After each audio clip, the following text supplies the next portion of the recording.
grabs my phone out of my hand. Next thing I know, he pops out with a ring. At this time, I'm telling people, call the cops, call the cops. Hey guys, it's your girl KC. Welcome back, welcome back. Now, I know it's been a long time coming. I don't think I've posted in like 7 or 8 months. And a lot has been happening and going on. And I was like, you know what? I can't just start posting without giving like a life update. So, as you see by the title, I'm not sure what I'm going to name this, but your girl, number 1, is single. Wait a minute. Wait a minute. Wait, first of all, you're not going to speed past that like you didn't just say what you just said. And I'm going into the new year single. And although it's holiday time and I know it's like you want to be booed up and in a relationship and exchanging gifts and stuff and, you know, under the mistletoe and all of that, none of that is happening for me. And you know what? That is okay. It's been a lot of stuff like going on, and like I'm not one to just sit out and air out every detail of my relationship, but there are some things that I feel like I want to get off my chest, because I feel like women, we just like take things to the chin and just move on so like gracefully and like keep things swept under the rug and like don't let anyone know about some things you've been through. But sometimes sharing your story can help another woman. So I am sharing this aspect of my story, not every detail of my relationship, but I'm sharing this botched engagement that happened. That was a red flag. And honestly, I should have left then and there, right? So if you don't know, lately I have been just getting, closer and closer to God and my walk with God. I grew up in the church. My mom preaches. She wasn't a preacher while I was growing up, but like she was like definitely involved in the church. And like my uncle and cousins are preachers and such. But you know how they say they have like lukewarm Christians? I was kind of like lukewarm. On Sunday I'd be in church, but on Saturday I'd still party. On Sunday I'd be in church, but on Saturday I still, did my 1-2-1-2 with my boo boo boo. That was kind of corny and cringy, but yeah. Grayson, stop licking my feet. No, my cat has a thing with licking feet. Anyways, no, I'm recording a video. Go play. Move. Thank you. All right. And so a couple years ago, I was like, you know what? I want to do things right. And so that includes being abstinent.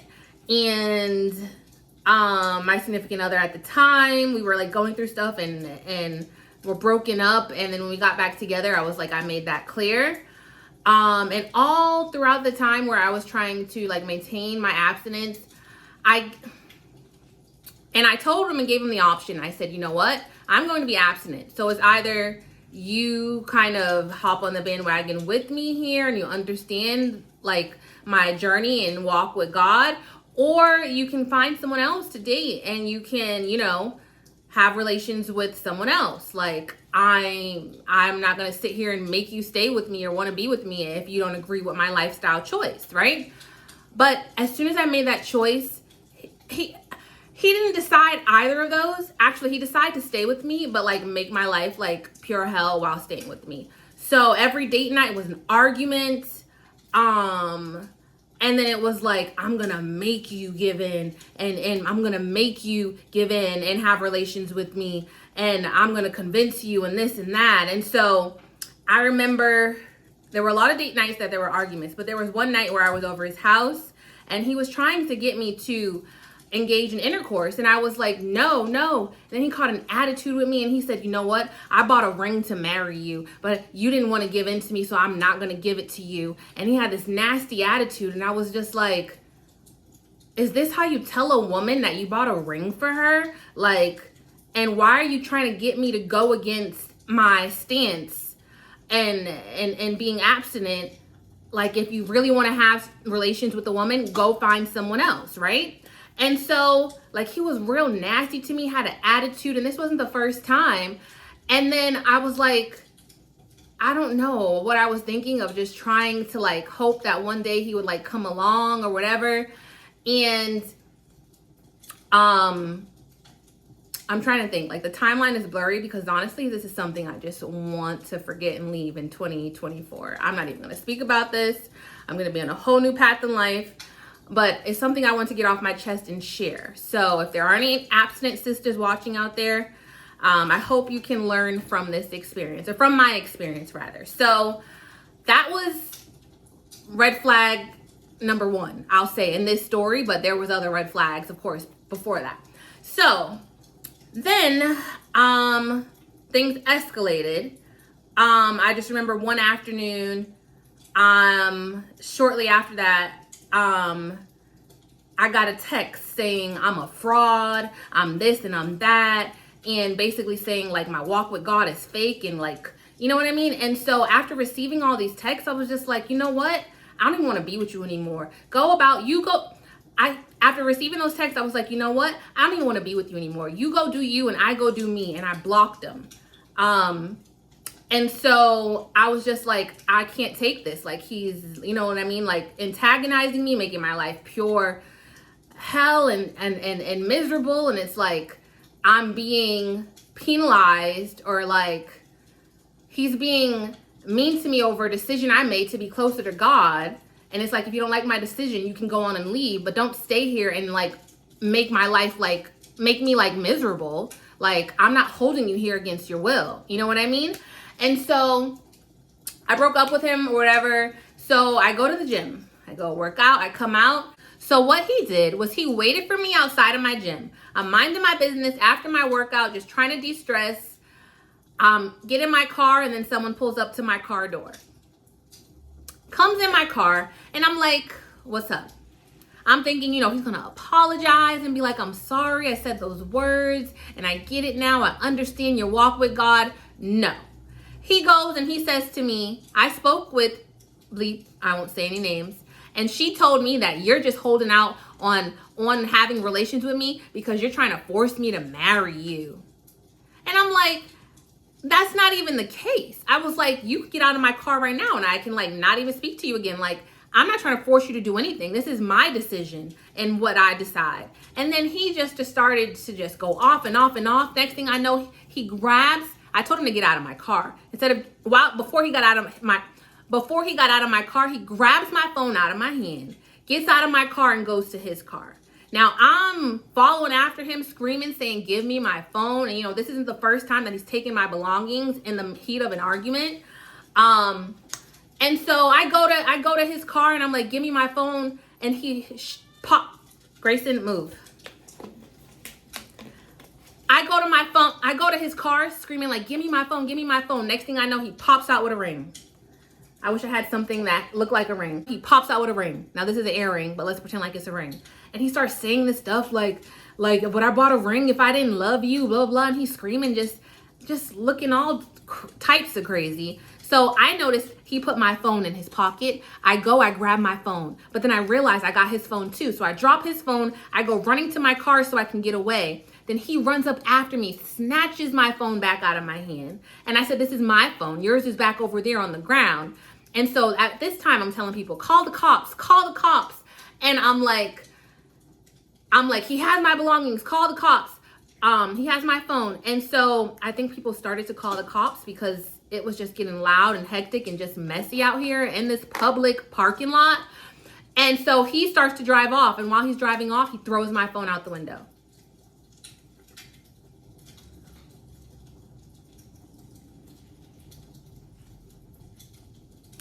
But you would think that ends there. Like, that's all the drama I had to put up with for the day.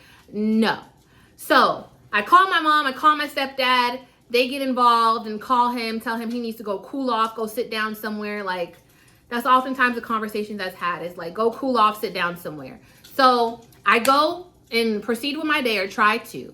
And I meet up with my homegirl from high school who's into YouTube and has a YouTube channel. I won't shout her out because I don't want to get her into this messiness of this video. Although I'm not trying to be messy, but I'm like speaking the truth of what happened. And hopefully this can help another young lady who might be in a similar situation. So I meet up with her at a park and we're just discussing YouTube video ideas because we were thinking about collaborating and stuff. Next thing I know, guess who pulls up? Yes, he pulled up as he followed me to the park, which was like a couple hours later. And then he pulls up on me and my friend and says, hey, can I speak to you? I'm like, absolutely not. And my friend's like, I can leave if you guys want to talk. I'm like, girl, do not leave me. Do not, please. And then he's like, can I speak to you? The next thing you know, guess what he pops out again? A ring. And he's talking to me and my friend. Is this someone who doesn't love you? Is this the sign of someone who doesn't love you? Like, I bought you a ring and blah, blah, blah, blah. And I'm just like, this man is absolutely nuts. And so eventually he leaves and I'm staying there talking to her. And it's like, I know women, how we think sometimes when a man pulls up on us and they act all crazy and irrational, we think that that's love. But I realize, like, that's not love. That's just being irrational. That's just poor decision making. That's just not thinking clearly. That's just a sign of not showing that you have control of your emotions. Because some women would have been like, he pulled up on me. Oh, he loves me. Like, that was a botched engagement that, like, I shouldn't have experienced. It wasn't even an engagement. I'm using that word so you guys can kind of understand the experience I had. But, like, that's not how you show a woman a ring. And the fact that a man buys a ring and then that's what he decides to do with it, that just shows, like, some really poor decision making. Some really poor, like he didn't think this out at all, clearly, because who does stuff like this? And what's crazy enough is, like, after that, I stayed. And there were other things that happened similar only a few months down the line. I've seen, I would just say, like, last year was a headache. Was a headache in my relationship and my previous relationships. I have to get in the habit of saying that. And at the end of last year, I didn't even want to stay in it. But it's like, you know, when someone's like, okay, I'm sorry, and let's work on this, and let's try to start over. And then this year I started over, and then here I am at the end of the year again. Like, I don't even want to bring this relationship into 2025. Once someone shows you a side that is so mean, so mean-hearted, so cruel, so, like, they show you a side that kind of, like, makes you look at them like they're like a monster, you can't unsee that. You know what I mean? And although people can do things and work on it and try to hide that side, it's like, I know deep down that person is still deep down inside of you. That it could, that you could act out like you did in the moments that I shared with you at any moment in time. And in knowing that, like, as a woman who wants to feel, like, safe and secure in her man's arm, like, I can never feel safe and secure. And I just won't get into other details and aspects of the relationship, but, like, finally right now, I said, I am not going back. And now it's only been like a week and some change. But I know in my heart that enough is enough and I'm done. And I will say, because this video wasn't to, like, bash anyone, but it's to tell the truth and get some things off my chest. Because, like I said, women, we just take so much in and we try to protect the ones that we thought we loved. And it's just like, I hope that someone watching this who, if you are choosing to be abstinent, if you're choosing to walk with God, if you're making a life decision, even outside of that, like, that is better, you feel like it's better for yourself and your partner's not aligning with it, like, it's okay to let them go. And don't allow them to, like, hold your decision making against you. You know, like, sometimes I feel like when you make a choice in life or that a man has to kind of, like, be okay with, that they weren't really willingly okay with, but, like, they're okay with it because they want to be with you, they begin to resent you. And you can kind of feel that resentment and see it in their eyes. It's like, you're trying to change me, you're trying to do this. And I'm like, no, I'm changing myself for the better. It's either you're okay with that and you want to join me, or you can go and make your decisions for yourself, you know? When someone shows you who they truly are time and time again, believe them. Like, women, we have this thing about, like, trying to hold on and be ride or dies and fight it till the wheels come off, even if it's at the expense of our own peace and happiness and progress that we make for our own selves in our lives. And I was just like, I have to choose me. Like, I feel like I put up a good fight. I feel like I stayed for many years, despite being unhappy and pushing through. And there was just like a lot going on. But like today, not even today, about a week ago, I said enough is enough. I choose myself. I don't even want to work through anything else. I'm moving on. I'm leaving this behind me. There is not a conversation in the world, a gift in the world, or anything to change my mind, because I know that it's time for me to move on. And just because I'm the person who breaks up, like, I feel like in my past relationships, men have a hard time of like breaking up with women. I don't know what it is. Like, they'll just kind of like try to drive you crazy until you break up with them. But I've been the one after years to like break up and let it go. Like, this relationship is clearly toxic. It's clearly time to get going. And although I've been the one to break up with a man, it still is hard. Like, even if you know someone's not good for you, it still is like going from speaking to someone often to not is still like something you got to get used to. It's like, what do I do on a Saturday night? It's like, who do I call right now? Or, you know, if I get a flat, who do I call? Although, you know, I got other services that I can call, but like, it's kind of like an awkward phase of going from a relationship to not being in a relationship. You know what I mean? Going from talking to someone pretty consistently to not. And even if things aren't going well, it still is weird when you're single and getting used to it. So it's taken some getting used to, but I think with time and with God and with prayer, some new friends that I've made recently, that I'm going to get through this. And that point in time where before we're like, the breakup kind of hurts, so you're like, maybe I'll get back with him just so I don't feel the hurt and pain. I'm like, no, you're going to feel it. You're going to be okay. You're going to get through it, and then you're going to move on. And you know what? I had a devotion that I read one time, because I do a devotion every morning. And it was like, a lot of times we try to avoid stuff that's hard. But the only way to get past it and get over it is to go through it. You can avoid it all you want to, but you have to go through it. And so sometimes, ladies, I feel like we avoid breakups because it's like, it hurts to start over. It hurts to break up with someone, and the pain is just too much to bear, and you don't want to feel it.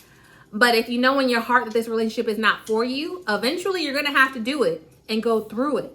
So I'm choosing right now to just go through it.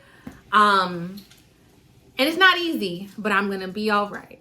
And I, am taking a little time to work on myself. And I say a little time because sometimes I stay single, and I stay single for quite some time.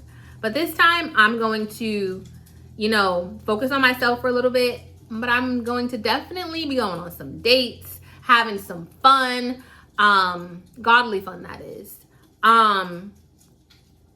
But exploring my options in a few months or so, because I'm like, look at me. I mean, I'm just kidding. Don't look at me. But I'm like, why would I just sit here for months on end and years on end just to sit here and be all sad and on my couch and like crying and all this stuff? Like, no, get up, girl. You're beautiful. You're smart. You're intelligent. God has someone just for you, waiting for you to treat you right, communicate to you right, be the leader that you need. I'm not going to sit here for years at a time being all sad and stuff as I previously have. Take a few months to get back to myself. And you know what? I'm going to get back out there. So I just couldn't like post a Christmas video and be all phony on my channel, because honestly, this Christmas isn't really Christmasing for me. But now that I got this off my chest and I feel like I'm being transparent and I've just made a decision to stand on business and move on, I feel like I might kind of decorate my room and just get back into the Christmas spirit. You know what I mean? It's not about decorations and stuff. Like, that's not what Christmas is all about. I just want to do things that kind of will just lighten up the mood here. You know what I mean? That will kind of just like bring me joy. And so Christmas decorations and decorating my room and turn it into a pink Christmas wonderland, it makes me happy to come home to and see. So that's what I'm going to do. So I just feel like I'm just rambling on and on and on. So I guess the gist of this video is, one, I'm single.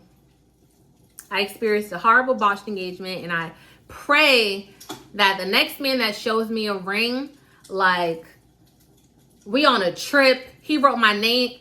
I pray that the engagement is just so crazy, like we're on a trip and he wrote my name in the sand and there's an airplane flying, and I want the whole shebang. I deserve it, okay? I have a list of quality and traits that I look for. I have a list of quality and traits that I look for in a man. So I'm definitely putting that on my Christmas list. But yeah, you guys, your girl has been kind of going through it this year. I know I haven't posted in 7 months or 8 months or so, but I'm going to get back consistently posting. Get back to me, get back to doing things I love, get back to being around good energy, good vibes, like positive people who pour into me. I feel like I'm such a person that likes to pour into people and likes for people to be their best version of themselves, even if it's at the expense of me kind of not being my best version. But in this season, I'm choosing to pour into myself and allow others to pour into me as well. So your girl, for the umpteenth time, how many times have I said in this video? I gotta rewatch it and count. Yes, is single. I'm looking forward to 2025. Like, it's gonna be a little different for me. It's gonna be something new that I have to get used to, but I am up for it. I will get used to it. I will push on. I will thrive. In 2025, it's just gonna be a year for the books. Mark my words. And I will be here on YouTube to document it, okay? On that note, guys, I will talk to you guys later.